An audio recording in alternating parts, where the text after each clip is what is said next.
I'd like to welcome our final speaker today.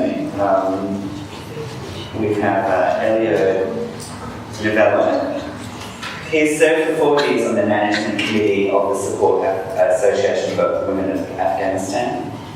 Elio is a passionate worldwide women's rights advocate, especially for those under Islamist oppression.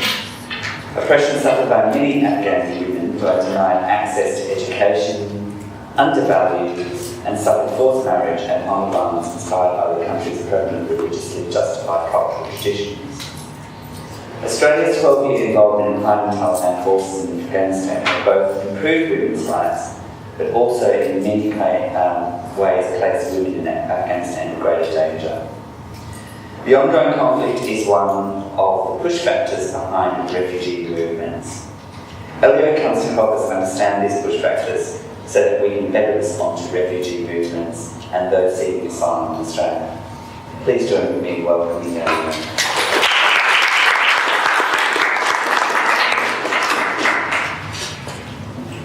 Thank you very much for that kind introduction, and as many people, the speakers have heard, they've talked about personal stories. I suppose I'll quickly describe how I got to be part of SAWA, that's the Support Association for the Women of Afghanistan.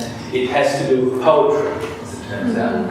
Poets are revered in that part of the world, from Pakistan, from India, Pakistan, Afghanistan, through to Iran, and the Arab nations in general.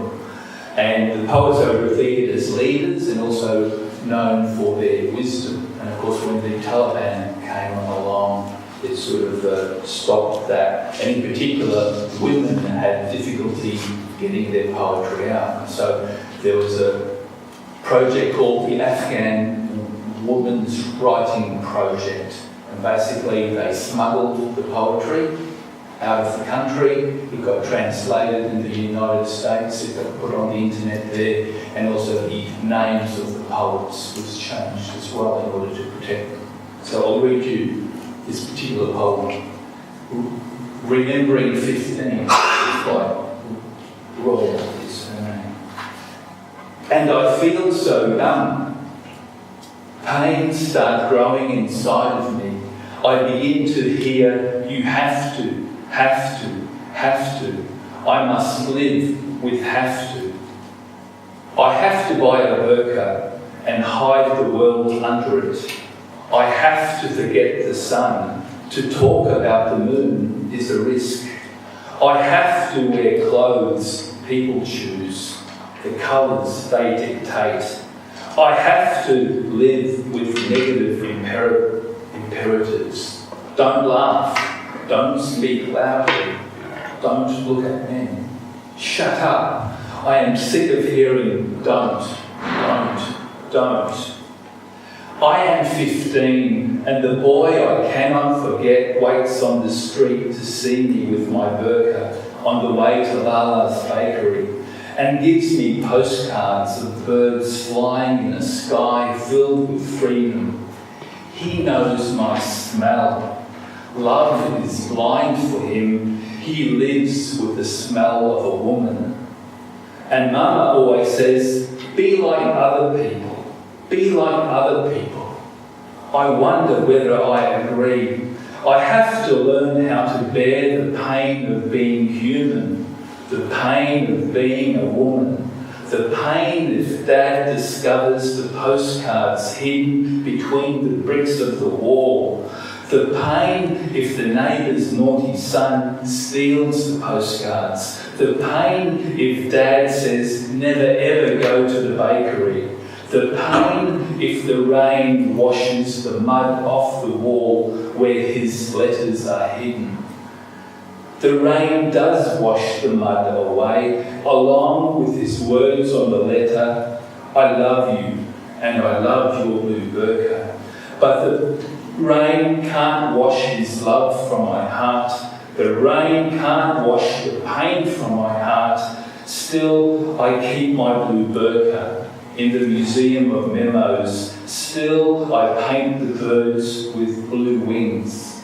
And Mama still says, be like other people, be like other people. And Mama still says, be like other people. And Mama, I hope you agree that's a beautiful poem. And it says to me, she's just like any normal 15-year-old in any other part of the world, wondering about love and all that human emotion when you're growing up. And so you've got to remember that people are the same everywhere. So let's talk about Afghanistan. About 32 million people. It had broken up into about 33 provinces, about 6 or 7 main language groups. We spent a lot of money fighting war in Afghanistan, about $50 billion each year over a 14-year period. We only put back about a 20th of that into helping to reconstruct the place. Afghanistan is still a poor country, and especially for women. Only about half of the Afghani men and 80% of women are illiterate in Afghanistan.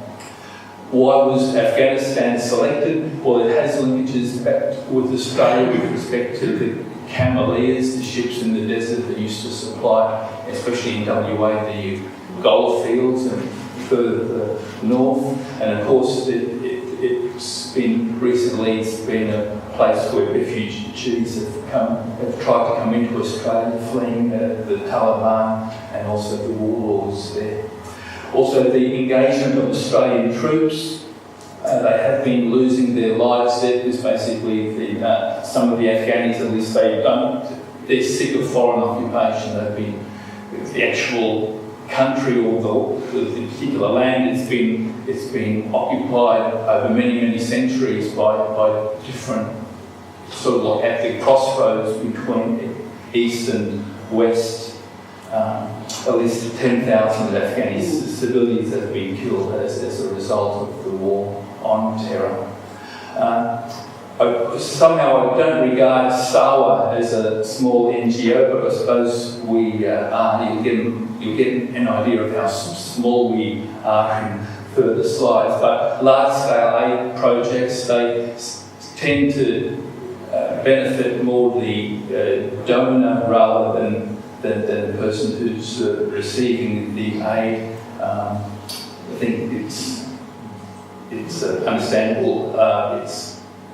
It's a fact of life in terms of the way that aid is distributed, and the Afghans talk of the warlords, the drug lords, and the NGO lords.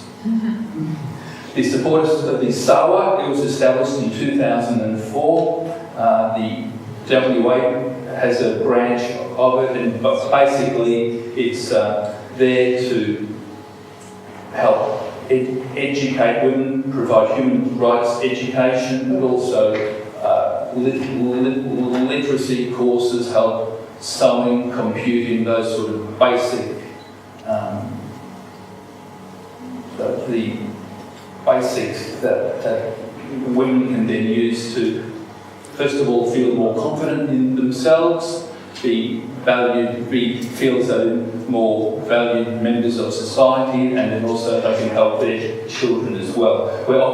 The SAWA is operated entirely by volunteers. We do have sponsorships there as well. One sponsor that's not listed is a firm called Coffee International. They're an engineering company. They've provided support for us. And basically all of the money that gets raised gets into Afghanistan. Right. We have partners in Afghanistan. I'm not too familiar with this, but one interesting one is RAWA. And it's a feminist group committed to a secular state in Afghanistan. And you can imagine that wouldn't go down too well. And certainly its founder was assassinated in 1987, and then the lady who's taken up the baton on behalf of RAWA, her name's Malaya Joya. She was elected into Parliament and then subsequently banned, kicked out of Parliament, speaking out against the warlords, and then also Rawa was effectively outlawed in Vietnam. In Afghanistan, because of its belief in the secular state. Although it still runs, Rawa itself still runs schools for refugee girls and boys outside of Afghanistan, and that's what the New South Wales branch supports. SAWA WA, we work with an organisation called Organisation for Promoting Afghan Women's Capabilities, and they run vocational training centres in Afghanistan, and that's where we come into it. Also, we help to provide a wage for the workers at the centre as well, because that's not guaranteed, because we're involved with training, educating women, whereas the government is more interested in, I suppose, training and educating men first, and then the women are treated as second-class citizens there. Basically, we help to run a vocational training centre in Kabul it's been going for about 6 years now. 450 women have been graduated there. You can see it's quite a modest budget that's used there, about $60,000 in total, and we help to provide monies to keep that centre going. Emphasis partly is on computing courses. You can see there's 3 quite chunky looking terminals there, no flat screens at site there at all, but it gives the women confidence, and also they can then share those skills with their children at home.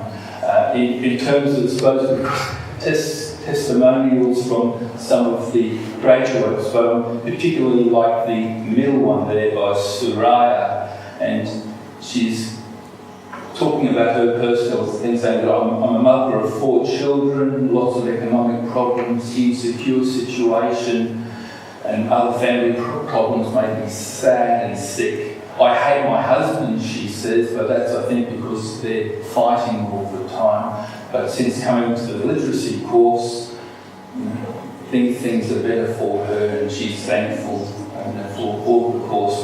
And then for the final one, if you look right down the bottom, similarly possible, teach us to work in a beauty salon, because it produces a good income in Afghanistan, so that we can help and support our family financially.